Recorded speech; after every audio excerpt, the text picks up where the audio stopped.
ನಮಸ್ಕಾರ ಸ್ನೇಹಿತರೆ, ಪ್ರಕೃತಿ ಕನ್ನಡ ಯೂಟ್ಯೂಬ್ ಚಾನಲ್ಗೆ ಸ್ವಾಗತ. ಸ್ನೇಹಿತರೆ, ನಾವೀಗ ನೋಡ ಹೊರಟಿದ್ದೇವೆ ಕಿತ್ತೂರು ಸಂಸ್ಥಾನದ ವೀರಭೂಮಿ ಸಂಗೊಳ್ಳಿ ಗ್ರಾಮಕ್ಕೆ. 1802ರಲ್ಲಿ ಕಿತ್ತೂರು ಸಂಸ್ಥಾನದ ಮಲ್ಲಸರ್ಜರ ಕಾಲದಲ್ಲಿ governor general lord Wellesley Sangolli ಕೋಟೆಯಲ್ಲಿ ವಾಸ್ತವ್ಯ ಹೂಡಿದರು. ಹಾಗೆಯೇ ಗವರ್ನರ್ ಜನರಲ್ನಂತಹ ಆಂಗ್ಲ ಸರಕಾರದ ಉನ್ನತ ಅಧಿಕಾರಿ ಸಂಗೊಳ್ಳಿ ಗ್ರಾಮಕ್ಕೆ ಭೇಟಿ ನೀಡಿದ್ದ ಈ ಗ್ರಾಮದ ಮಹತ್ವ ಸಾರುತ್ತದೆ. ಇದಕ್ಕಿಂತ ಹೆಚ್ಚಾಗಿ ಭಾರತ ಭೂಮಿಯ ವೀರಪುತ್ರ ಕಿತ್ತೂರು ಚೆನ್ನಮ್ಮರ ನಿಷ್ಠಾವಂತ ಬಂಟನೆಂದು ಹೆಸರು ಮಾಡಿದ ಸಂಗೊಳ್ಳಿ ರಾಯಣ್ಣನ ಜನ್ಮಭೂಮಿಗೆ ಹಾಗೂ ಅವರ ವೀರತ್ವದ ನೆನಪಿಗಾಗಿ ನಮ್ಮ ಸರಕಾರ ನಿರ್ಮಿಸಿದ ಅವರ ಶೌರ್ಯ ಭೂಮಿಗೆ ಇಂದು ನಾವು ಹೊರಟಿದ್ದೇವೆ. ಧಾರವಾಡದಿಂದ ಬೆಳಗಾವಿಗೆ ಹೋಗುವ ಮಾರ್ಗದಲ್ಲಿ ಇದು ಸಿಗುತ್ತೆ. ಕ್ರಾಂತಿವೀರ ಸಂಗೊಳ್ಳಿ ರಾಯಣ್ಣನ ಹುಟ್ಟೂರಾದ ಬೈಲಹೊಂಗಲ ತಾಲೂಕಿನ ಸಂಗೊಳ್ಳಿ ಗ್ರಾಮದ ಹೊರವಲಯದ 10 ಎಕರೆ ವಿಶಾಲ ಪ್ರದೇಶದಲ್ಲಿ ಈ ಶೌರ್ಯ ಭೂಮಿಯನ್ನು ನಿರ್ಮಿಸಿದ್ದಾರೆ. ಇದೇ ನೋಡಿ ರಾಯಣ್ಣನ ವೀರತನಕ್ಕೆ ನಿರ್ಮಿಸಿದಂತಹ ಶೌರ್ಯ ಭೂಮಿ. ಇಲ್ಲಿ ಸುಮಾರು 62 ಸನ್ನಿವೇಶಗಳು ಮತ್ತು 1800ಕ್ಕೂ ಅಧಿಕ ಕಲಾಕೃತಿಗಳು ಇಲ್ಲಿವೆ. ಇವೆಲ್ಲವೂ ಕೂಡ ರಾಯಣ್ಣನ ಜೀವನ ಚರಿತ್ರೆಯನ್ನು ಸಾರುತ್ತವೆ. ಇದನ್ನು ನಿರ್ಮಿಸಿದಂಥವರು ಹಾವೇರಿ ಜಿಲ್ಲೆಯ ಗೋಟಗೋಡಿಯ ಶಿಲ್ಪಕಲಾ ಕುಟೀರದ ವ್ಯವಸ್ಥಾಪಕರಾದ ರಾಜ ಹರ್ಷಸೋಲಬಕ್ಕನವರು. ಕಲಾವಿದರ ಕೈಚಳಕದಲ್ಲಿ ಎಲ್ಲ ಕಲಾಕೃತಿಗಳು ಅದ್ಭುತವಾಗಿ ಮೂಡಿ ಬಂದಿದ್ದು ರಾಯಣ್ಣನ ಇತಿಹಾಸವನ್ನು ನಮಗೆ ತುಂಬ ಚೆನ್ನಾಗಿ ತೆರೆದಿಟ್ಟಿದ್ದಾರೆ. ಇದು ನಾವು ಒಳಗೆ ಎಂಟ್ರಿ ಆಗುವ ಗೇಟ್ ಆಗಿದೆ. ಅಲ್ಲೇ ಪಕ್ಕದಲ್ಲಿ ರೈಟ್ ಸೈಡ್ನಲ್ಲಿ ಟಿಕೆಟ್ ಕೌಂಟರ್ ಇದೆ. ಅಲ್ಲಿಯೇ ಟಿಕೆಟ್ ಮಾಡಿಕೊಂಡು ನಾವು ನಂತರ ಒಳಗಡೆ ಹೋಗಬೇಕು. ನೋಡಿ, ಇಲ್ಲಿ ಸೆಕ್ಯೂರಿಟಿ ಗಾರ್ಡ್ ಇರ್ತಾರೆ. ಇದ್ರ ನಂತರ ನಾವು ಒಳಗಡೆ ಎಂಟ್ರಿ ಆಗಬೇಕು. ಈಗ ಒಳಗಡೆ ಎಂಟ್ರಿ ಆಗಿದ್ದೀವಿ. ಈ ಪ್ಲೇಸ್ ತುಂಬಾ ಚೆನ್ನಾಗಿದೆ. ಒಮ್ಮೆ ವಿಸಿಟ್ ಮಾಡುವಂಥ ಪ್ಲೇಸ್ ಇದಾಗಿದೆ. ನಾವು ಒಳಗಡೆ ಎಂಟ್ರಿ ಆಗ್ತಿದ್ದಂತೆಯೇ ಫಸ್ಟ್ ನಮಗೆ ವೀರಪ್ಪ ದೇಸಾಯಿಯವರ ಅರಮನೆಯನ್ನು ನೋಡ್ಬೋದು. ನೋಡಿ, ಇದೇ ವೀರಪ್ಪ ದೇಸಾಯಿಯವರ ಅರಮನೆ. ಅದನ್ನು ಮಾಡಿದ್ದಾರೆ. ಅದರ ಲೆಫ್ಟ್ ಸೈಡಲ್ಲಿ ಒಂದು ದೇವಸ್ಥಾನವನ್ನು ಮಾಡಿದ್ದಾರೆ. ಇದಿಷ್ಟು ಒಳಗೆ ಎಂಟ್ರಿ ಆಗುವಂಥ ಒಂದು ಪ್ಲೇಸ್. ತುಂಬಾ ಚೆನ್ನಾಗಿ ಮಾಡಿದ್ದಾರೆ. ಇಲ್ಲಿ ರಾಯಣ್ಣನ ತಾತ ರೋಗಪ್ಪ ಮತ್ತು ಅವರ ಕುಟುಂಬದವರು ಶ್ರೀ ಮಲ್ಲೇಶ್ವರ ದೇವಸ್ಥಾನದಲ್ಲಿ ಪೂಜೆಯನ್ನು ಸಲ್ಲಿಸುತ್ತಿರುವುದು. ಇಲ್ಲಿ ಮಾಡಿರುವಂತಹ ಪ್ರತಿಯೊಂದು ಸನ್ನಿವೇಶಗಳು ನಾವು ರಿಯಲ್ ಆಗಿ ನೋಡ್ತಾ ಇದ್ದೀವಿ ಅನ್ನೋ ಹಾಗೆ ಇದೆ. ಸಡನ್ ಆಗಿ ನೋಡಿದರೆ ಸ್ಟ್ಯಾಚು ಅಂತ ಗೊತ್ತಾಗಲ್ಲ, ರಿಯಲ್ ಅಂತ ನಾವು ಫೀಲ್ ಮಾಡ್ತೀವಿ. ಅಷ್ಟು ಚೆನ್ನಾಗಿ ಇದನ್ನು ಮಾಡಿದ್ದಾರೆ. ನೋಡಿದು ಅರಮನೆ ಹೊರಗಡೆ ಎಷ್ಟು ಚೆನ್ನಾಗಿ ಕಾಣುತ್ತೆ ಅಂತ.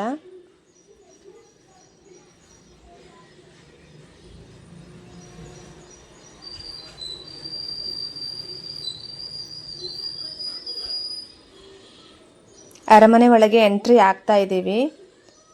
ನೋಡಿ ಎಷ್ಟು ಚೆನ್ನಾಗಿದೆ ಅಂತ. ಇದನ್ನು ನೋಡುವಾಗ ನಮ್ಗೆ ಅನಿಸುತ್ತೆ ಅಟ್ ಪ್ರೆಸೆಂಟ್ ಅರಮನೆಯಲ್ಲಿ ಏನೋ ನಡೀತಾ ಇದೆ, ಅಲ್ಲಿ ಎಲ್ಲರೂ ಕೂತ್ಕೊಂಡು ನಿಂತ್ಕೊಂಡು ನೋಡ್ತಾ ಇದ್ದಾರೆ ಅನ್ನೋ ಫೀಲ್ ಆಗುತ್ತೆ. ಇದನ್ನು ನೋಡಿದರೆ ಸ್ಟ್ಯಾಚು ಅಂತ ಹೇಳೋದಕ್ಕೆ ಆಗೋದಿಲ್ಲ. ನೋಡಿ ಎಷ್ಟು ಚೆನ್ನಾಗಿ ಮಾಡಿದ್ದಾರೆ. ಮೇಲೆ ಎಲ್ಲ ರಾಣಿಯರು ಕೂರುವಂಥ ಸ್ಥಳವನ್ನು ನೀಟಾಗಿ ಅವರು ಮಾಡಿದ್ದಾರೆ. ಎಷ್ಟು ಚೆನ್ನಾಗಿ. ಇದು ಯಾವ ಸನ್ನಿವೇಶವನ್ನು ಹೇಳುತ್ತಂದರೆ, ಕ್ರಿಸ್ತಶಕ 1778ರಲ್ಲಿ ಗೋಕಾಕ್ ಪ್ರದೇಶವನ್ನು ವಶಪಡಿಸಿಕೊಳ್ಳುವುದಕ್ಕಾಗಿ ನಡೆದ ಚಿಣಗಿ ಕೋಳಿವಾಡ ಯುದ್ಧದಲ್ಲಿ ಸಂಗೊಳ್ಳಿ ರಾಯಣ್ಣನವರ ಅಜ್ಜ ಇದ್ದಾರಲ್ವ ರೋಗಪ್ಪನವರು ತೋರಿದ ಶೌರ್ಯ ಮತ್ತು ಸಾಹಸಕ್ಕೆ ಮೆಚ್ಚಿ ಕಿತ್ತೂರು ಸಂಸ್ಥಾನದ ವೀರಪ್ಪ ದೇಸಾಯಿಯವರು 1000 ಒಂಟೆಗಳ ಸರದಾರ ಎಂಬ ಬಿರುದನ್ನು ಮತ್ತು ರಕ್ತಮಾನ್ಯ ಭೂಮಿ ಬಹುಮಾನವಾಗಿ ಕೊಡುತ್ತಿರುವುದು. ಈ ರಕ್ತಮಾನ್ಯ ಭೂಮಿಯನ್ನು ತಗೊಂಡಾದ ಮೇಲೆ ಮುಂದೆ ಸ್ವಲ್ಪ ಕಷ್ಟಗಳನ್ನು ಅನುಭವಿಸ್ತಾರೆ. ಅದು ಯಾವುದಂತ ನಿಮಗೆ ಮುಂದೆ ನಾನು ಅದನ್ನು ಎಕ್ಸ್ಪ್ಲೈನ್ ಮಾಡ್ತೀನಿ. ಅಲ್ಲಿ ಕೂಡ ಇನ್ನೊಂದು ಸನ್ನಿವೇಶವನ್ನು ಮಾಡಿದ್ದಾರೆ.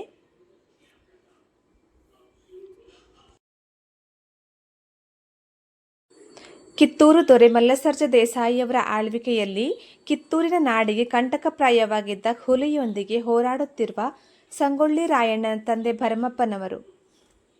ನೋಡಿ, ಹುಲಿಯನ್ನು ಕೊಂದು ಅದನ್ನು ಎತ್ಕೊಂಡು ಬರ್ತಾ ಇದ್ದಾರೆ. ಇದು ಬಂದು ಭರಮಪ್ಪ, ಇದು ಕಿತ್ತೂರಿನ ಮಲ್ಲಸರ್ಜ ದೇಸಾಯಿಯವರು.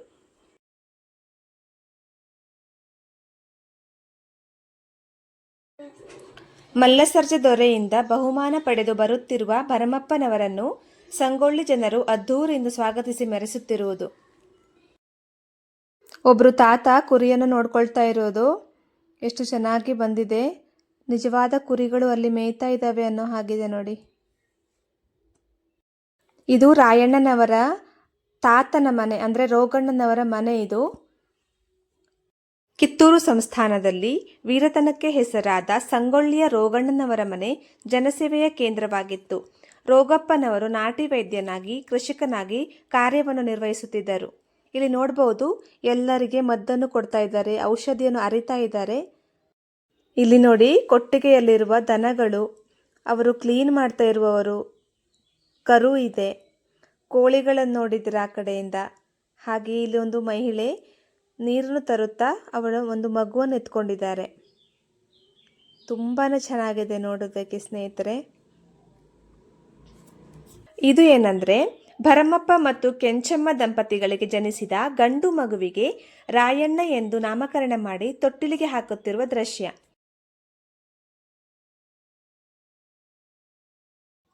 ಇಲ್ಲಿ ಗೆಳೆಯರೊಂದಿಗೆ ಮಲಪ್ರಭಾ ನದಿಯಲ್ಲಿ ಈಜು, ಗರಡಿ ಮನೆಯಲ್ಲಿ ಕುಸ್ತಿ, ಗುಂಡು ಎತ್ತುವುದು, ಕತ್ತಿವರಸೆಯಲ್ಲಿ ತೊಡಗಿರುವ ಬಾಲಕ ರಾಯಣ್ಣನ ಚಟುವಟಿಕೆಗಳು ಇವೆಲ್ಲ.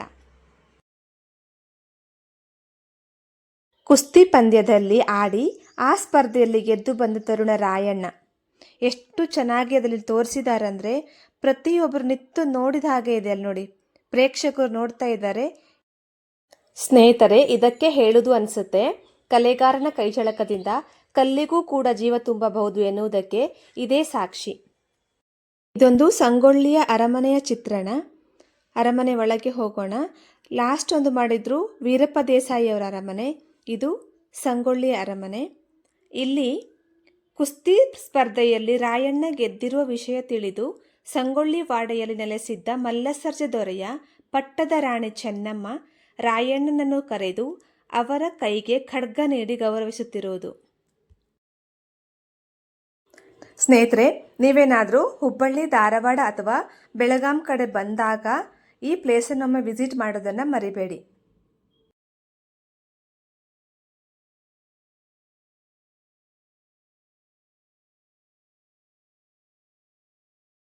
ಇದು ಬಂದು ಕಿತ್ತೂರಿನ ಅರಮನೆ. ಕಿತ್ತೂರಿನ ಅರಮನೆಯಲ್ಲಿ ಒಂದು ಸನ್ನಿವೇಶ ಇರುತ್ತೆ. ಅದು ದತ್ತು ಮಕ್ಕಳ ಕಾಯ್ದೆಯನ್ನು ವಿರೋಧಿಸುತ್ತಾರೆ ಬ್ರಿಟಿಷರು. ಕಿತ್ತೂರ ದೇಸಾಯಿ ಶಿವಲಿಂಗ ರುದ್ರ ಸರ್ಜರ ಅನಾರೋಗ್ಯದಿಂದಾಗಿ ಮಾಸ್ತಮರಡಿಯ ಬಾಳೇಗೌಡರ ಮಗ ಶಿವಲಿಂಗಪ್ಪನಿಗೆ ಮಲ್ಲ ಸರ್ಜ ಎಂದು ನಾಮಕರಣ ಮಾಡಿ ದತ್ತಕ್ಕೆ ತೆಗೆದುಕೊಳ್ತಾರೆ ರಾಣಿ ಚೆನ್ನಮ್ಮ. ಇದನ್ನು ಕೇಳಿದ ಆವಾಗಿನ ಧಾರವಾಡ ಜಿಲ್ಲಾಧಿಕಾರಿ ಥ್ಯಾಕರೆಯವರು ಈ ದತ್ತಕವನ್ನು ಮಾನ್ಯ ಮಾಡಲಿಲ್ಲ. ಆಗ ಕಿತ್ತೂರ ರಾಣಿ ಚೆನ್ನಮ್ಮ ಸರದಾರ ಗುರುಸಿದ್ದಪ್ಪನವರು ಆಂಗ್ಲರ ದತ್ತಕ ನೀತಿಯನ್ನು ವಿರೋಧಿಸುತ್ತಾರೆ.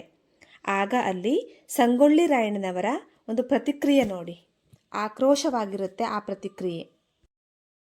ಈ ಸನ್ನಿವೇಶ ಬಂದು ಮೊದಲನೇ ಆಂಗ್ಲೋ ಕಿತ್ತೂರು ಯುದ್ಧದ ಸಂದರ್ಭ.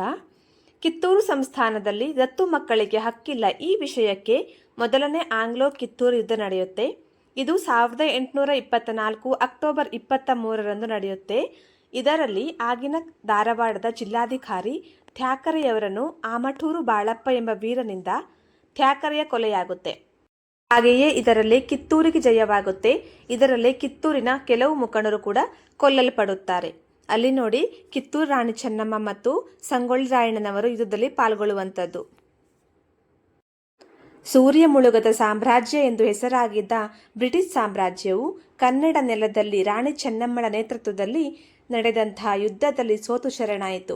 ಈ ಐತಿಹಾಸಿಕ ಗೆಲುವನ್ನು ಕಿತ್ತೂರು ಪ್ರಜೆಗಳು ಸಂಭ್ರಮದಿಂದ ಆಚರಿಸುತ್ತಿರುವುದು. ಮೆರವಣಿಗೆಯಲ್ಲಿ ರಾಣಿ ಚೆನ್ನಮ್ಮ, ಸರದಾರರು ಮತ್ತು ಸಂಗೊಳ್ಳಿ ರಾಯಣ್ಣನವರು ಇದ್ದಾರೆ ನೋಡಿ. ಮೊದಲನೇ ಆಂಗ್ಲೋ ಕಿತ್ತೂರು ಯುದ್ಧದಲ್ಲಿ ಧಾರವಾಡದ ಜಿಲ್ಲಾಧಿಕಾರಿ ಥ್ಯಾಕರೆ ಕೊಲೆಯಾಗುತ್ತೆ. ಇದರಿಂದ ಕಂಗಾಲಾದ ಬ್ರಿಟಿಷ್ ಕಮಿಷನರ್ ಚಾಪ್ಲಿನ್ ಕಿತ್ತೂರನ್ನು ಹೇಗಾದರೂ ಮಾಡಿ ತನ್ನ ವಶಕ್ಕೆ ತೆಗೆದುಕೊಳ್ಬೇಕು ಎಂದು ಹೊಂಚಾಕುತ್ತಾನೆ. ಇದಕ್ಕಾಗಿ ತನ್ನ ಸೈನ್ಯವನ್ನು ಸ್ಟ್ರಾಂಗ್ ಮಾಡೋದಕ್ಕೋಸ್ಕರ ಪುಣೆ, ಬೆಳಗಾವಿ, ಬಳ್ಳಾರಿ, ಸೊಲ್ಲಾಪುರ, ಮೈಸೂರು ಭಾಗಗಳಿಂದ ಸೈನ್ಯವನ್ನು ಕರೆಸಿಕೊಳ್ತಾನೆ. ಕಿತ್ತೂರು ಸಂಸ್ಥಾನದ ಕಡೆಯಿಂದ ಸಂಧಾನದ ಪ್ರಯತ್ನ ನಡೆದಿತ್ತು ಈ ಯುದ್ಧ ಸಾರಬಾರದು ಅನ್ನೋ ಕಾರಣಕ್ಕಾಗಿ. ಆದರೆ ಆಂಗ್ಲೋ ಕಿತ್ತೂರು ಸಂಧಾನ ಸಫಲವಾಗುವುದಿಲ್ಲ. ಮಾತಿಗೆ ತಪ್ಪಿದ ಚಾಪ್ಲಿನ್ 1824 ಡಿಸೆಂಬರ್ 3ರಂದು ಯುದ್ಧವನ್ನು ಸಾರ್ತಾನೆ. ಯಾವುದೇ ಸಿದ್ಧತೆಯನ್ನು ಮಾಡಿಕೊಳ್ಳದಿದ್ದರಿಂದ ಕಿತ್ತೂರು ಸಂಸ್ಥಾನ ಈ ಯುದ್ಧದಲ್ಲಿ ಸೋಲಬೇಕಾಯಿತು. ಈ ಯುದ್ಧದ ನಂತರ ಕಿತ್ತೂರು ಸಂಸ್ಥಾನ ಪತನಗೊಳ್ಳುವ ಎಲ್ಲ ಲಕ್ಷಣಗಳನ್ನು ಅರಿತಂತಹ ಸೇನಾಧಿಪತಿ ಗುರುಸಿದ್ದಪ್ಪನವರು ರಾಣಿ ಚೆನ್ನಮ್ಮ, ವೀರಮ್ಮ ಮತ್ತು ಜಾನಕಿಯವರನ್ನು ಗುಪ್ತ ಮಾರ್ಗದ ಮೂಲಕ ಕರೆದುಕೊಂಡು ಹೋಗುತ್ತಿದ್ದರು. ಈ ವಿಷಯವನ್ನು ತಿಳಿದ ಕಮಿಷನರ್ ಚಾಪ್ಲಿನ್ ಅವರನ್ನು ಅಲ್ಲಿ ಬಂಧಿಸುತ್ತಿರುವುದು.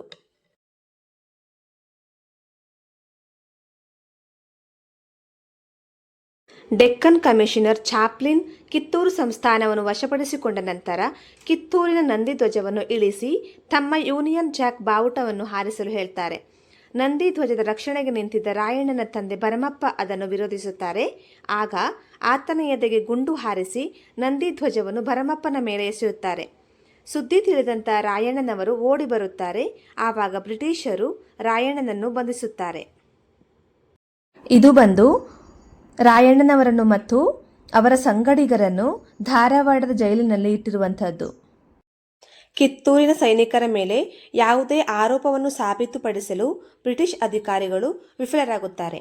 ನಂತರ 50 ದಿನಗಳ ಕಾಲ ಜೈಲಿನಲ್ಲಿದ್ದ ರಾಯಣ್ಣ ಮತ್ತು ಸಂಗಡಿಗರನ್ನು ಜನವರಿ 23, 1825 ಬಿಡುಗಡೆ ಮಾಡುತ್ತಿರುವುದು.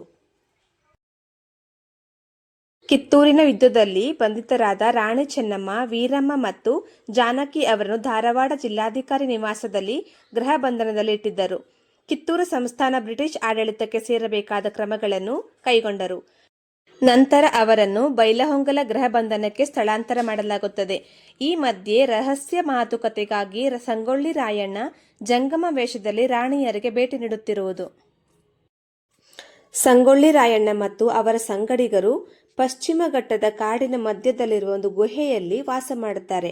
ಯಾಕಂದ್ರೆ ಹೋರಾಟದ ರೂಪುರೇಷೆಗಳು ಬದಲಾಗುತ್ತಿವೆ. ಗುಹೆಯ ಒಳಗೆ ರಾಯಣ್ಣನ ಸೈನಿಕರಿಗೆ ಖಡ್ಗ ತರಬೇತಿ ನೀಡುತ್ತಾರೆ. ಬಂದೂಕುಗಳಿಗೆ ಮದ್ದು ತುಂಬುವ ತರಬೇತಿ ಕೊಡುತ್ತಾರೆ. ಯುದ್ಧಕ್ಕೆ ಬೇಕಾಗುವ ಖಡ್ಗ, ಬರ್ಚಿ, ಗುರಾಣಿ ಮುಂತಾದ ಶಸ್ತ್ರಾಸ್ತ್ರಗಳನ್ನು ತಯಾರಿಸುತ್ತಾರೆ. ಇವೆಲ್ಲವೂ ಮುಂದಿನ ಯುದ್ಧಕ್ಕಾಗಿ ಸಂಗೊಳ್ಳಿ ರಾಯಣ್ಣ ಅವರ ಸೈನಿಕರಿಗೆ ಸಿದ್ಧತೆಯನ್ನು ಮಾಡುತ್ತಿರುವುದು. ಇದರ ಒಳಗೆ ಎಂಟ್ರಿ ಆಗುವಾಗ ನಮಗೆ ಸೇಮ್ ಗುಹೆಯ ಒಳಗೆ ಹೋಗುವಂಥ ರೀತಿ ಫೀಲ್ ಆಗುತ್ತೆ. ಅಷ್ಟು ಚೆನ್ನಾಗಿ ಗುಹೆಯನ್ನು ಮಾಡಿದ್ದಾರೆ. ರಾಯಣ್ಣನ ಕಾಲದಲ್ಲಿ ನಡೆದಂತಹ ಘಟನೆಗಳನ್ನು ಇವಾಗ ನಮಗೆ ಎಷ್ಟು ಸುಂದರವಾಗಿ ಮಾಡಿ ತೋರಿಸಿದ್ದಾರೆ ನೋಡಿ. ಪ್ರತಿಯೊಂದು ಘಟನೆಗಳು ಇವಾಗ ನಡೆಯುತ್ತಿದೆ ಅನ್ನೋ ಹಾಗೆ ತೋರಿಸಿದ್ದಾರೆ.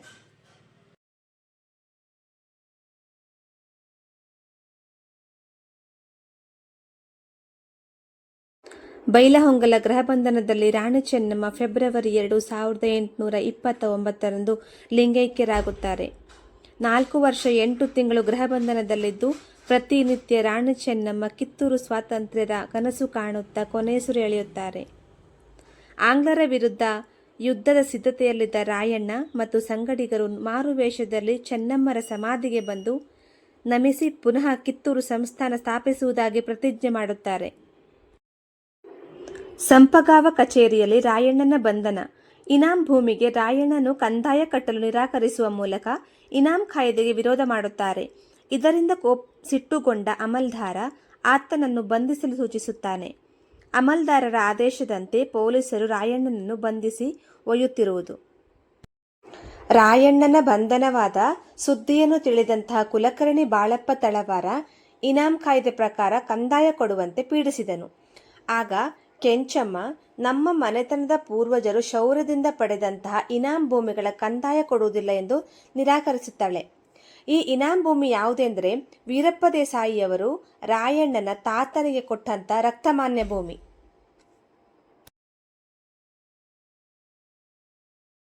ಸಂಗೊಳ್ಳಿ ಪಂಚರ ಸಮ್ಮುಖದಲ್ಲಿ ಇನಾಂ ಕಾಯ್ದೆಗೆ ವಿರೋಧ ವ್ಯಕ್ತಪಡಿಸಿದ ಕೆಂಚಮ್ಮಳ ಮೇಲೆ ಕುಲಕರ್ಣಿ ಬಾಳಪ್ಪ ಸಿಟ್ಟುಗೊಂಡು ಸುಂಕದ ಕಟ್ಟೆಗೆ ಕರೆಯಿಸಿ ಅವಳ ಬೆನ್ನ ಮೇಲೆ ಸುಂಕದ ಕಲ್ಲು ಹೇರಿಸುವ ಮೂಲಕ ಅವಮಾನಿಸಿದರು. ಇಷ್ಟೆಲ್ಲ ಆದರೂ ಕೆಂಚಮ್ಮ ಇನಾಂ ಕಾಯ್ದೆಗೆ ವಿರೋಧ ವ್ಯಕ್ತಪಡಿಸುತ್ತಿರುವುದು. ಜೈಲಿನಿಂದ ಪಾರಾಗಿ ಬಂದ ರಾಯಣ್ಣ ನೇರವಾಗಿ ಕುಲಕರ್ಣಿಯ ಮನೆಗೆ ನುಗ್ಗಿ ಬಾಳಪ್ಪನ ಮೇಲೆ ಹಲ್ಲೆ ಮಾಡುತ್ತಾನೆ. ಖಡ್ಗದಿಂದ ಅವನನ್ನು ಕೊಚ್ಚಬೇಕು ಅನ್ನುವಷ್ಟರಲ್ಲಿ ಕುಲಕರ್ಣಿಯ ಹೆಂಡತಿ ಗಂಡನ ಪ್ರಾಣಭಿಕ್ಷೆ ಬೇಡುತ್ತಾಳೆ. ಇದು ತಿಳಿದ ಕೆಂಚಮ್ಮ ಕುಲಕರ್ಣಿಯ ಮನೆಗೆ ಮಗನನ್ನು ತಡೆಯಲು ಬರುತ್ತಾಳೆ. ದರೋಡೆಕೋರ ಭರಮನಾಯಕನ ರುಂಡವನ್ನು ಕತ್ತರಿಸಿ ಸುರಪುರದ ಕೃಷ್ಣಪ್ಪ ನಾಯಕರ ಅರಮನೆಗೆ ರಾಯಣ್ಣ ಬರುತ್ತಾರೆ. ಇದನ್ನು ಕಂಡ ಕೃಷ್ಣಪ್ಪ ನಾಯಕರು ರಾಯಣ್ಣನನ್ನು ಅರಮನೆಯಲ್ಲಿ ಗೌರವಿಸಿ 300 ಜನ ನುರಿತ ಸೈನಿಕ ಪಡೆಯನ್ನು ಕೊಟ್ಟು ಕಳುಹಿಸುವುದು. ಕಿತ್ತೂರು ಸಂಸ್ಥಾನದ ದತ್ತುಪುತ್ರ ಮಲ್ಲಸರ್ಜರ ದತ್ತಕವನ್ನು ಬ್ರಿಟಿಷರು ಮಾನ್ಯ ಮಾಡದಿದ್ದಾಗ ಮಲ್ಲಸರ್ಜರನ್ನು ಬೆಳಗಾವಿ ಹತ್ತಿರದ ಸ್ವಗ್ರಾಮ ಮಾಸ್ತಮರಡಿಗೆ ಕಳುಹಿಸಲಾಗಿತ್ತು. ಆದರೆ ರಾಯಣ್ಣನು ದತ್ತುಪುತ್ರನನ್ನು ತಮ್ಮ ರಾಜನೆಂದು ಸ್ವೀಕರಿಸಿ ಆತನನ್ನು ತಮ್ಮ ವಶಕ್ಕೆ ಪಡೆಯಲು ಮಾಸ್ತಮರಡಿಯ ಬಾಳಗೌಡರ ಮನೆಗೆ ಬಂದು ಆತನನ್ನು ತಮ್ಮ ಜೊತೆಗೆ ಕರೆದುಕೊಂಡು ಹೋಗುವುದು. ಇನಾಂ ಕಾಯ್ದೆ ನಿರಾಕರಿಸಿದ ಭೂಮಿಯನ್ನು ಬ್ರಿಟಿಷ್ ಸರಕಾರ ತನ್ನ ವಶಕ್ಕೆ ತೆಗೆದುಕೊಳ್ಳುತ್ತೆ. ಈ ಕಾಯ್ದೆಯನ್ನು ಭಂಗಗೊಳಿಸಲು ರಾಯಣ್ಣ ಏನ್ ಮಾಡ್ತಾರಂದ್ರೆ ಜನವರಿ 14, 1830 ತನ್ನ ಗೆಳೆಯರ ಜೊತೆಗೆ ಸಂಗೊಳ್ಳಿಯ ತನ್ನ ರಕ್ತಮಾನ್ಯ ಭೂಮಿಯಲ್ಲಿ ಜೋಳಗಳನ್ನು ರಾಶಿ ಮಾಡುತ್ತಾರೆ. ಹಾಗೆಯೇ ಅಲ್ಲಿ ರಾಶಿ ಹಬ್ಬ, ಸಹಪಂಕ್ತಿ ಭೋಜನ ಕೂಡ ಮಾಡುತ್ತಾರೆ. ಮದ್ರಾಸ ವ್ಯಾಪ್ತಿಯ ಹಳಿಯಾಳ ತಾಲೂಕು ಅಮಲ್ದಾರ ಕಚೇರಿ ಮೇಲೆ ಜನವರಿ 16, 1830 ರಾಯಣ್ಣನ ಪಡೆ ದಾಳಿ ಮಾಡಿತ್ತು.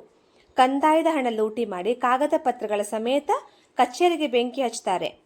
ಹಳಿಯಾಳದ ಪರಿಷ್ಯ ಧಾರವಾಡದ ಜಿಲ್ಲಾಧಿಕಾರಿಗಳಿಂದ ರಾಯಣ್ಣನನ್ನು ಕೊಲ್ಲಲು 500 ರೂಪಾಯಿ ಸುಪಾರಿ ಪಡೆದುಕೊಳ್ಳುತ್ತಾನೆ. ಈ ವಿಷಯ ತಿಳಿದ ರಾಯಣ್ಣ ಹಳಿಯಾಳ ಮಾರುಕಟ್ಟೆಗೆ ಬಂದು ಪೇಟೆಯಲ್ಲಿ ಆಂಗ್ಲರ ವ್ಯಾಪಾರಿಗಳ ವಸ್ತುಗಳನ್ನು ಲೂಟಿ ಮಾಡ್ತಾನೆ. ಈ ಸಂದರ್ಭದಲ್ಲಿ ಪರಿಷ್ಯ ಸಂಗೊಳ್ಳಿ ರಾಯಣ್ಣನ ಕಡೆಗೆ ಗುರಿ ಇಟ್ಟು ಗುಂಡು ಹಾರಿಸ್ತಾನೆ. ಆ ಗುಂಡು ರಾಯಣ್ಣನ ತೊಡೆಗೆ ತಾಗಿತು. ಅದೇ ರೋಷದಲ್ಲಿ ರಾಯಣ್ಣ ಪರಿಷ್ಯನ ರುಂಡ ಕತ್ತರಿಸುತ್ತಾನೆ. ಇದು ಯಾವ ಸನ್ನಿವೇಶ ಅಂದರೆ ರಾಯಣ್ಣನನ್ನು ಸುತ್ತುವರಿದ ಬ್ರಿಟಿಷ್ ಸೇನೆ. ಇದಾದ ನಂತರ ಸಂಗೊಳ್ಳಿ ರಾಯಣ್ಣ ಮತ್ತು ಅವರ ಸಹಚರರ ಮೇಲೆ ಆರೋಪಗಳು ಇರುವುದರಿಂದ ಇವರನ್ನು ವಿಚಾರಣೆ ಮಾಡುವುದಕ್ಕೆ ವಿಶೇಷ ನ್ಯಾಯಾಲಯವನ್ನು ರಚನೆ ಮಾಡುತ್ತಾರೆ. ಜೆ.ವಿ. ಆಂಡರ್ಸನ್ ಅವರನ್ನು ನ್ಯಾಯಾಧೀಶರಾಗಿ ನೇಮಕ ಮಾಡಲಾಯಿತು. ಮೇ 20, 1830 ಡಿಸೆಂಬರ್ 30, 1830 ಅಂದರೆ 7 ತಿಂಗಳು 10 ದಿನಗಳ ಕಾಲ ಸುದೀರ್ಘ ವಿಚಾರಣೆ ನಡೆಸುತ್ತಾರೆ. ಕೊನೆಗೆ 13 ಜನರು ಮುಖ್ಯ ಅಪರಾಧಿಗಳೆಂದು 400 ಜನರು ಸಾಮಾನ್ಯ ಅಪರಾಧಿಗಳೆಂದು ತೀರ್ಮಾನ ತೆಗೆದುಕೊಳ್ಳುತ್ತಾರೆ. ಅವರಿಗೆ ಶಿಕ್ಷೆಯ ಪ್ರಮಾಣ ತೀರ್ಮಾನಿಸಲು ಮುಂಬೈ ಗವರ್ನರ್ಗೆ ವರದಿಯನ್ನು ಕಳಿಸುತ್ತಾರೆ. ಮುಂಬೈ ಗವರ್ನರ್ ಮಂಡಳಿ ಒಂದು ಡಿಸಿಷನ್ ತಗೋತಾರೆ. ಅದೇನೆಂದರೆ ಸಂಗೊಳ್ಳಿ ರಾಯಣ್ಣನ ಸಹಿತ 7 ಜನರಿಗೆ ಜನವರಿ 26, 1831 ಬೀಡಿ ತಾಲೂಕಿನ ನಂದಗಡ ಗ್ರಾಮದ ಆಲದ ಮರಕ್ಕೆ ಸಾರ್ವಜನಿಕವಾಗಿ ಗಲ್ಲು ಶಿಕ್ಷೆ ವಿಧಿಸಬೇಕು. ಅದೇ ದಿನ ಇನ್ನುಳಿದ 6 ಜನರಿಗೆ ಜೀವಾವಧಿ ಶಿಕ್ಷೆ ಮತ್ತು 400 ಜನರಿಗೆ ಸಾದಾ ಶಿಕ್ಷೆ ವಿಧಿಸಬೇಕೆಂದು ತೀರ್ಪು ಕೊಡುತ್ತಾರೆ.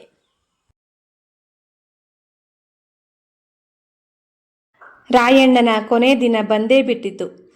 ಜನವರಿ 26, 1831 ಬೀಡಿ ತಾಲೂಕಿನ ನಂದಗಡದ ಹೊರವಲಯದ ಆಲದ ಮರಕ್ಕೆ ಸಂಗೊಳ್ಳಿ ರಾಯಣ್ಣ ಸಹಿತ 7 ಜನರಿಗೆ ಮರಣದಂಡನೆ ಶಿಕ್ಷೆ ವಿಧಿಸುವುದು ಮತ್ತು ಅದೇ ದಿನ 6 ಜನರಿಗೆ ಜೀವಾವಧಿ ಕರೆನೀರ ಶಿಕ್ಷೆ ವಿಧಿಸಿದರು. ಇದನ್ನು ನೋಡೋದಕ್ಕೆ ತುಂಬಾ ಬೇಜಾರಾಗುತ್ತೆ, ಕಣ್ಣಲ್ಲಿ ನೀರು ಬರುತ್ತೆ. ಹಾಗೆಯೇ ಇಲ್ಲಿ ಯಾವಾಗಲೂ ಒಂದು ಸಾಂಗನ್ನು ಪ್ಲೇ ಮಾಡ್ತಾರೆ. ಅದು ಯಾವ ಸಾಂಗ್ ಅಂದರೆ ನಟ ದರ್ಶನ್ ಅವರು ನಟಿಸಿದ ಸಂಗೊಳ್ಳಿ ರಾಯಣ್ಣ ಮೂವಿ ಸಾಂಗ್. ಯಾವ ಥರ ಫೀಲ್ ಆಗುತ್ತಂದರೆ ನೋಡೋದಕ್ಕೆ, ಅಂದರೆ ಅದು ಹೇಳೋದಕ್ಕೆ ಆಗೋದಿಲ್ಲ, ಅಷ್ಟು ಫೀಲ್ ಆಗುತ್ತೆ ಇದನ್ನು ನೋಡೋದಕ್ಕೆ.